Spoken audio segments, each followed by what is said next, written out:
Hello guys! Magandang araw! Welcome to NM Hermoso channel. Ako po si Elmer Hermoso.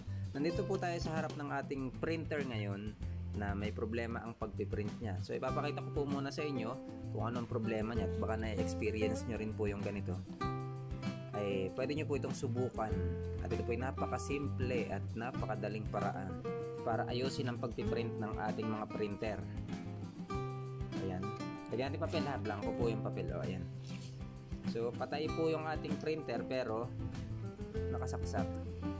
I-on lang po natin gamit po itong triangle na yan tsaka yung switch. Press nyo po ito. Tapos po ay yung switch. 1, 2, 3, 4, 5. Ayan.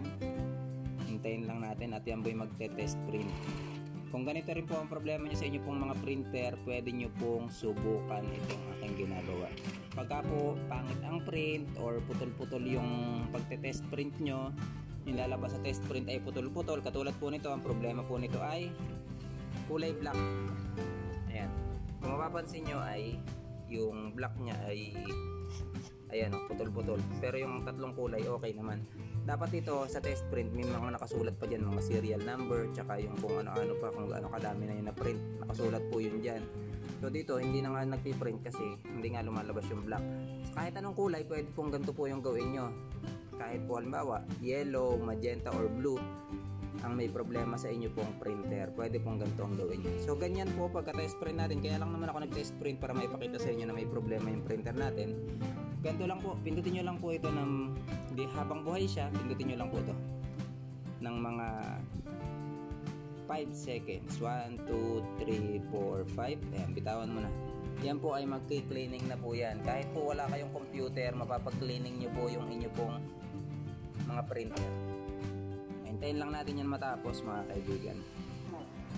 Yan po ay mga 2 to 3 minutes bago po matapos yung pag-cleaning. So i-forward ko na lang po yung ating video.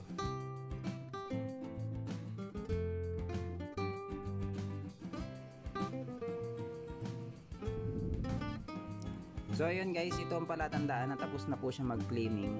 Ganyan po. Steady na po siya, 'di ba? Kanina nagbi-blink 'yan, ngayon tapos na. So i-off natin ulit kasi hindi natin siya mate-test print pagka naka-on siya. So ito yung test print natin kanina. Try natin ngayon. Dito naman tayo sa kabilang side ng bond paper. Ayan. And then ganun ulit. Press to and then yung power 1, 2, 3, 4, 5. Hintayin lang natin yung blink na ganyan and then magte-test print po yan ulit. Check natin kung may pagbabago yung ating ink. Ayan.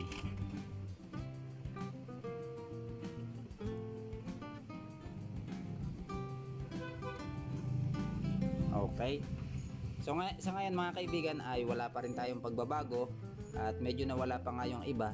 So pwede nyo po yan ulitin. Ulitin lang natin yung proseso na ginawa natin. Ganun din lang po ulit. Long press.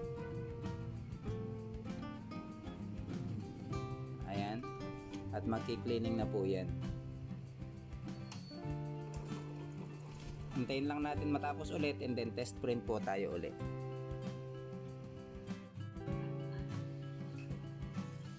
So yan guys, matatapos na ulit yung ating pangalawang cleaning. And titesting natin kung nag-okay na.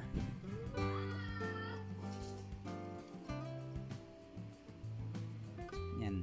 Matatapos na ulit. Pagka tumigil yung blink na yan, tapos na.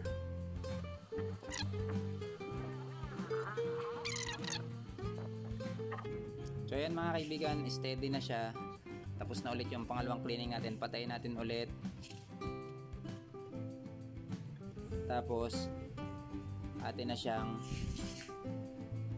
buhayin ulit. Ganun ulit.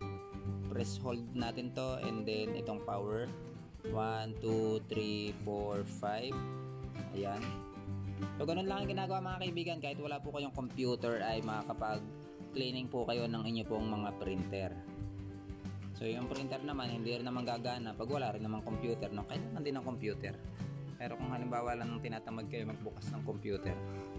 So ayun mga kaibigan, at nakita na ang ating test print. Ayan na siya. Malinaw na. and then okay na. Ito malapit-lapit na rin itong magpa-reset dito. Ang dami na rin total pages, 3,973. So yun, sana nakatulong itong aking munting tutorial. At wag po natin kalimutan sanang mag-like and subscribe. Bye-bye!